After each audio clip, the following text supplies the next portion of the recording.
Our exhibition titled Queer Fashion and Styles, Stories from the Heartland was mounted at Iowa State University's Textiles and Clothing Museum in the Mary Alice Gallery in 2018. Myself, Kelly Reddy-Best, Dana Goodin, and Yolanda Sanders were the co-curators on the team. We are honored and thankful to have received the Richard Martin Award from the Costume Society of America for our work. I would just like to have a brief moment of silence for Dana Goodin, who tragically passed away in August 2020.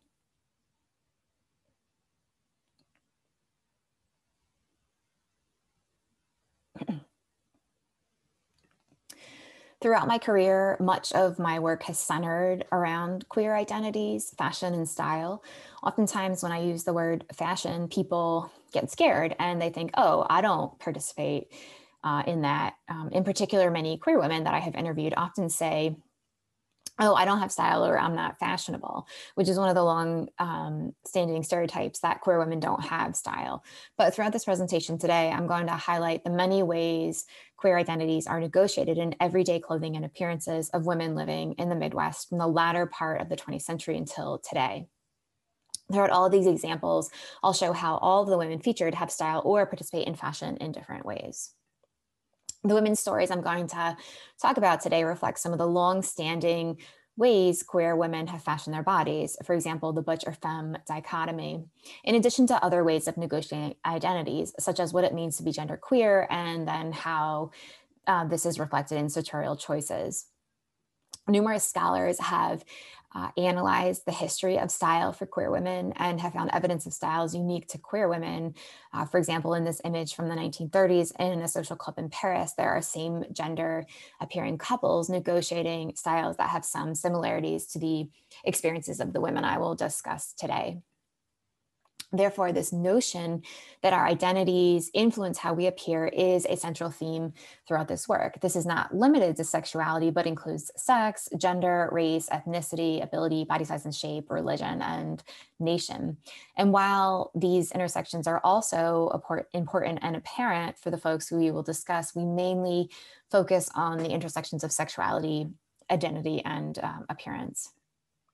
Past scholars have noted that many fashion professionals who identified in the LGBTQ plus communities influenced the world of style. Most notably, people often refer to the gay male fashion designer, but the individuals in the LGBTQ plus communities were also trendsetters themselves. For example, Marlene Dietrich, a bisexual woman, was once described as the best dressed man in Hollywood. And so her penchant for wearing men's clothing off screen as well as on had a profound influence on women's fashion, both in the 1930s when lesbian elegance was associated with tailored suits and trousers, and later when her look inspired other designers. Moving forward, we have Ellen DeGeneres, one of the very visible lesbian women in the 21st century. She's pictured here with her wife, Portia. They are two negotiating gender in both of their appearances and what we might associate with the butch femme dichotomy. However, the language shifts and changes, as do the styles. And so while these types of negotiations might be true for some, where one person might have a more masculine aesthetic and the other might have a more feminine aesthetic, there are many ways that women in the queer community negotiate their appearance through dress. But I might argue that one of the major ways sexuality is negotiated through appearance is through gender and gender presentations. It is certainly not always about gender or pushing gender boundaries, but that is certainly a recurring theme that has emerged throughout much of other scholars' work and our own work in this exhibition. In this research, we analyzed the recent history of style, fashion, dress through a queer lens by examining how queer identities have been negotiated in everyday styles and dress within the overarching cultural context of fashion by women in the Midwest of the US. We narrowed the exhibition to the Midwest. It's an area that has about 20% of the documented LGBTQ plus folks And so this decision was largely informed by the dearth of research available on Midwestern queer identity. Much of queer style, fashion, and dress history written to date has primarily focused on urban or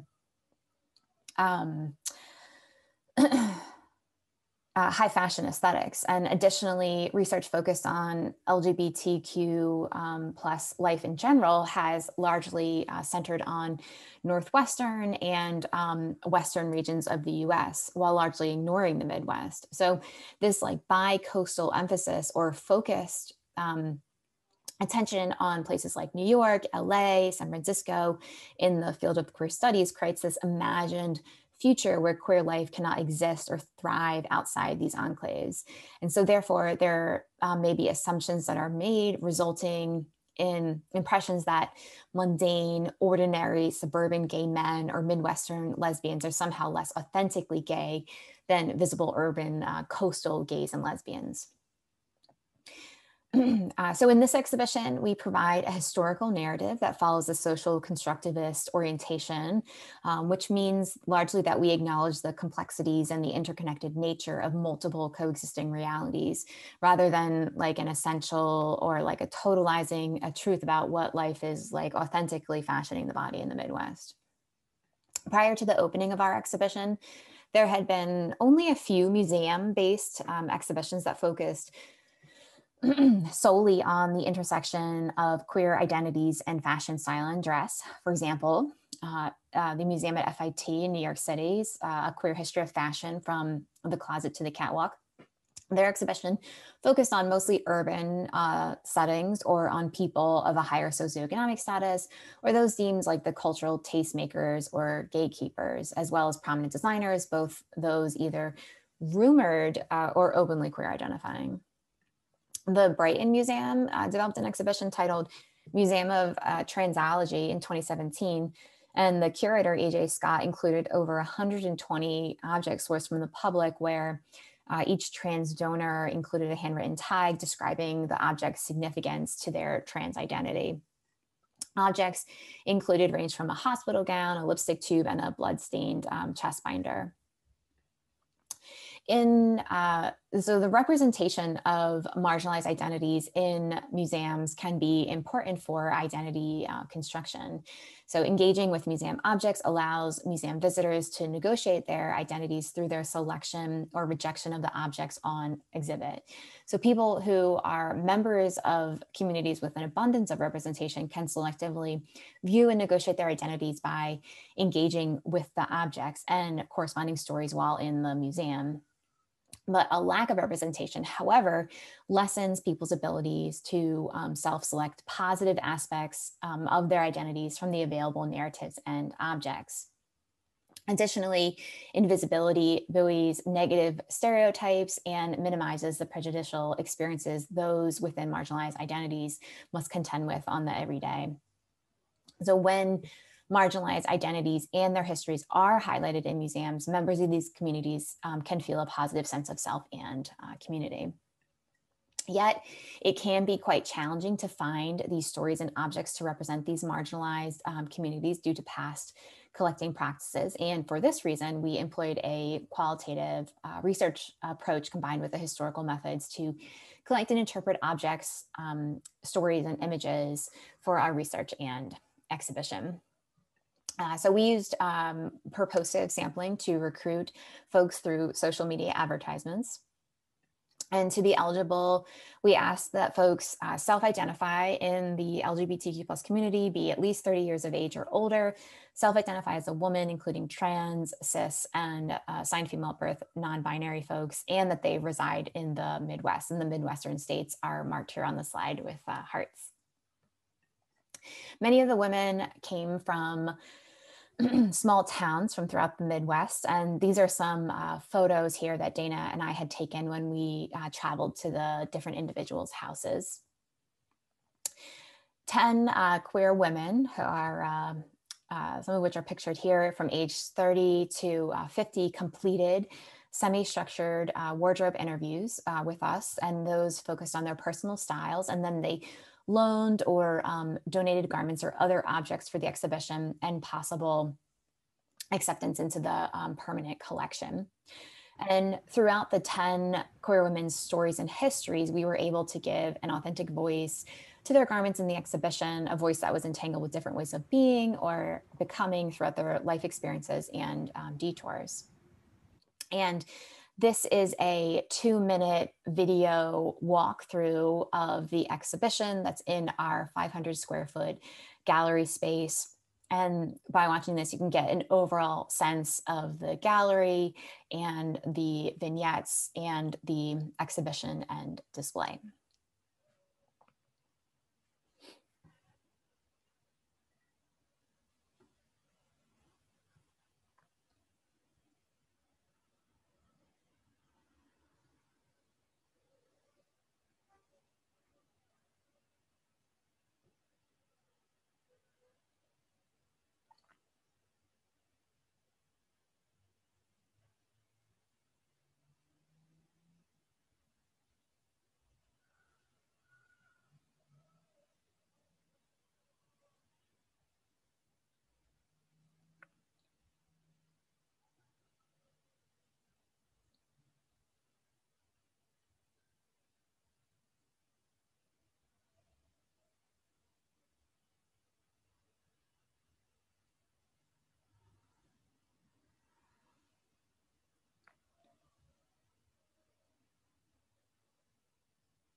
While several of the themes, such as fitting the stereotype, not queer enough, butch masculine of center, and feminine leaning high femme, appear to be in opposition to each other, many of the women fit into more than one of these seemingly contrasting themes. So the themes were constructed not to necessarily categorize the women, but to explore the entanglements as opposed to absolutes of identity and how conflicting meanings surface in their negotiations of appearance, something that is pretty tricky to communicate in a static museum exhibition.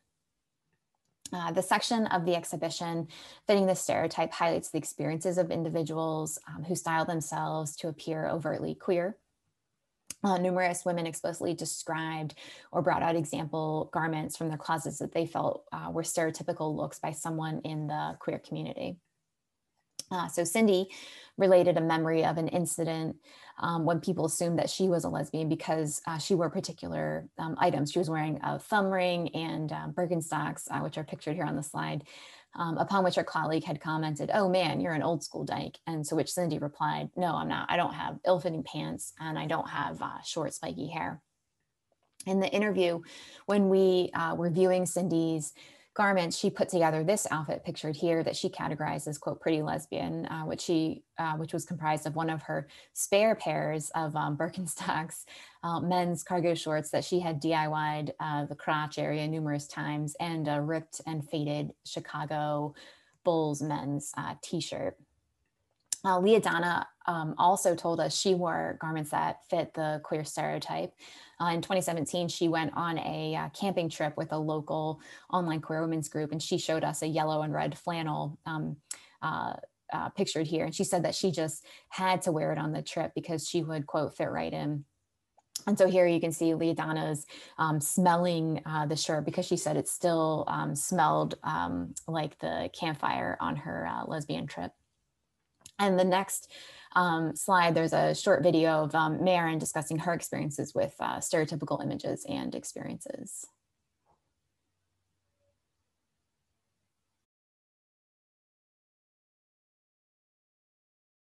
That time, but I mean, you know, the joke about the U-Haul and the flannel, that's how you identify lesbian neighborhoods. But the idea being I could wear jeans, I could wear, you know, ratty torn up Converse and a t-shirt and flannel, and I was comfortable finally in my own skin.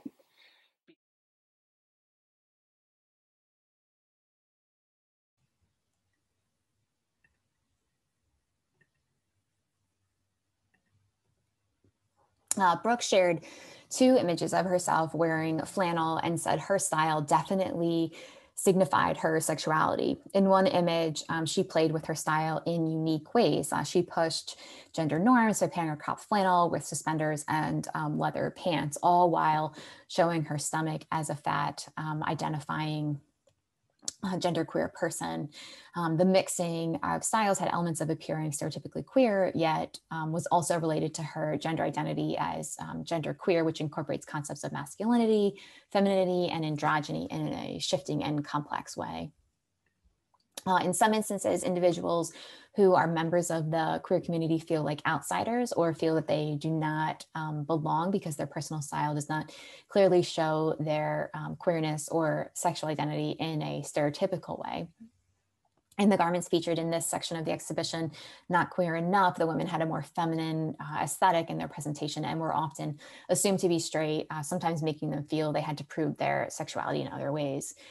So, for example, Emma's strapless jumpsuit made from a red woven fabric with a floral metallic pattern made others in the queer community question her belonging. And so on the next slide, we have a short clip of Emma describing her experiences with this garment.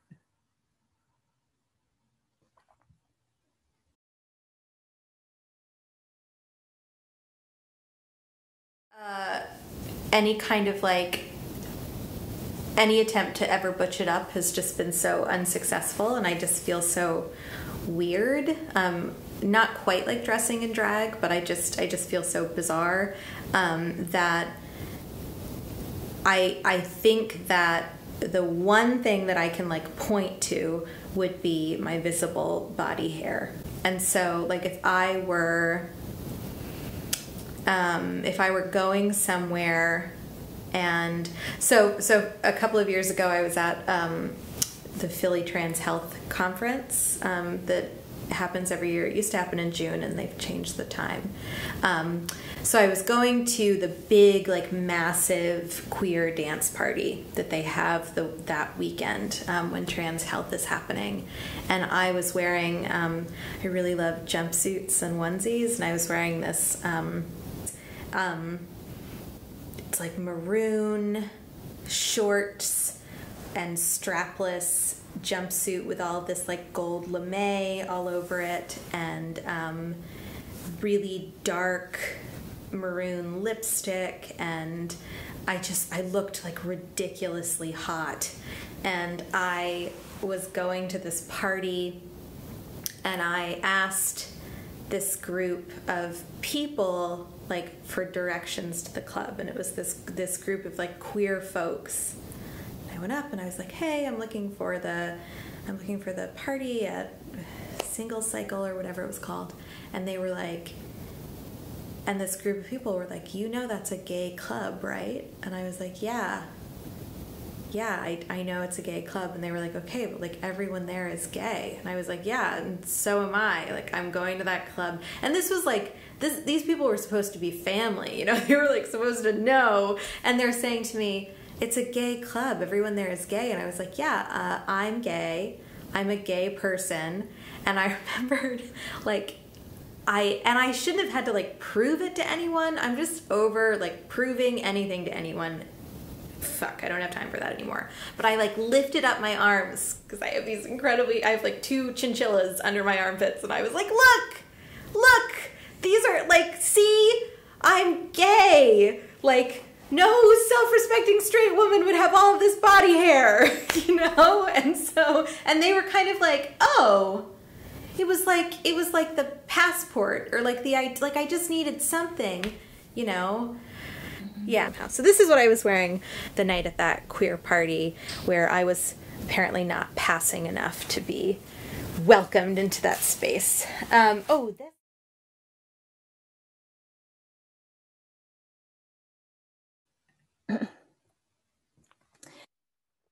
Some participants adopted more masculine aesthetics and more masculine style shoes and garments, which are represented in the masculine center BUTCH theme.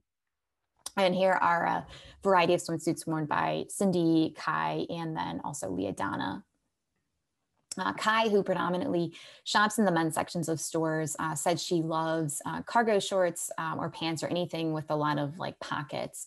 So she loaned us this outfit on the left. And another outfit loaned for the exhibition was a white button-down shirt, a light blue tie, and a pair of blue dress pants, which is pictured here. The dress pants had cargo pockets on each side of the leg, positioned right at the knee. And so Kai had like laughed as she showed us the pants and felt they, quote, like had to go in because to the exhibition because they were emblematic of her style. And so on the next slide, we have a short clip of Kai discussing her experiences as a queer masculine appearing person.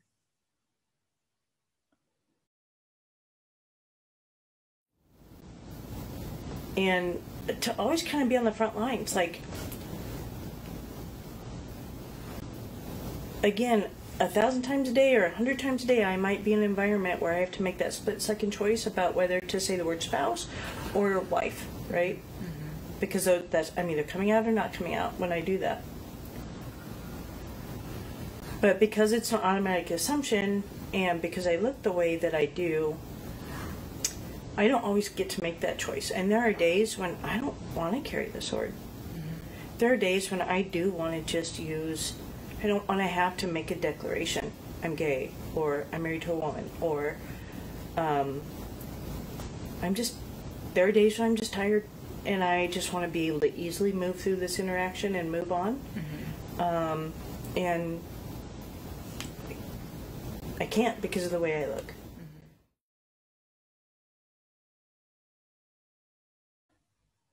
And then in the next short video, it features Jennifer also discussing her experiences appearing as a queer masculine person.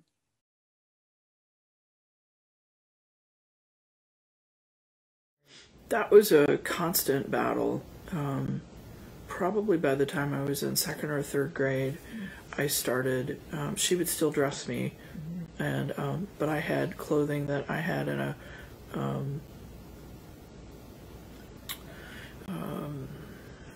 a cooler in the garage, and so I'd go out the front door and then I'd circle back and go in the back door of the garage and change clothes and then go to school. And you know, sometimes I'd remember to put the other clothes on and sometimes I wouldn't. And my mom had 4 younger siblings, and so she didn't really notice. But it was probably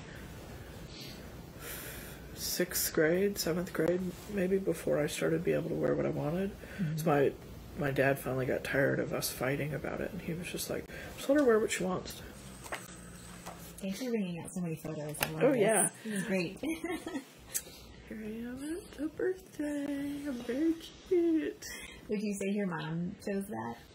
Yes, I'm a year old, yeah. She chose that.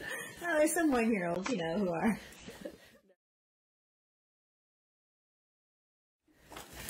And this is one of my very favorite. I picked this outfit out. Mm-hmm. And this is my grandma. Oh, your grandma. Yeah. Mm-hmm. So I loved those white jeans and that belt buckle. Mm-hmm. And that happening jean jacket. Yeah. Yes, I love that. It's one of my most favorite outfits. Mm-hmm. Yeah. Sort of mint green shirt with the stuff at the top.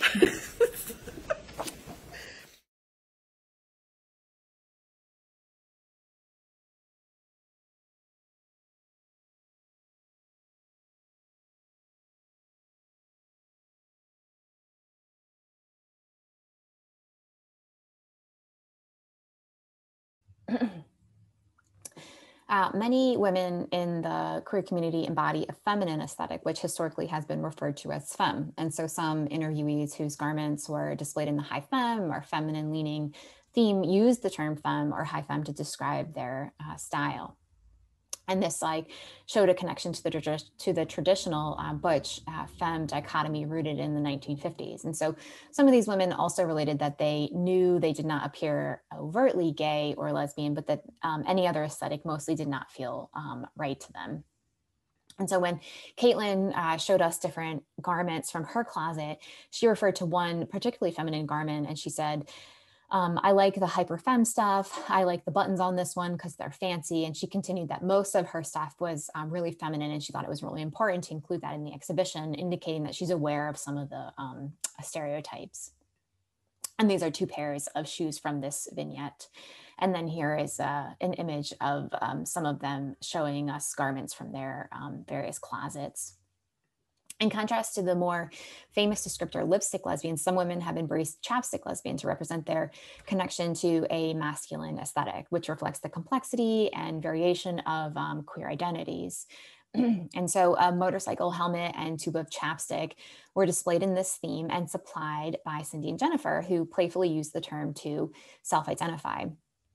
However, in her interview, Jennifer also used the term soft butch, dyke, and was not sure if she could pull off total butch. But at the end of the interview, though, she jokingly showed us her supply of chapsticks, which is like pictured there on the slide. And while laughing, she insisted we included a tube in the exhibition, which we did. The exhibition section, Overtly Proud, highlighted garments that reflected physical and online spaces where the women featured in our exhibition and other IO queer community members felt empowered to express their sexuality, such as pride festivals, temporary queer spaces, and social media groups. And here's the assortment of objects that were featured in this vignette.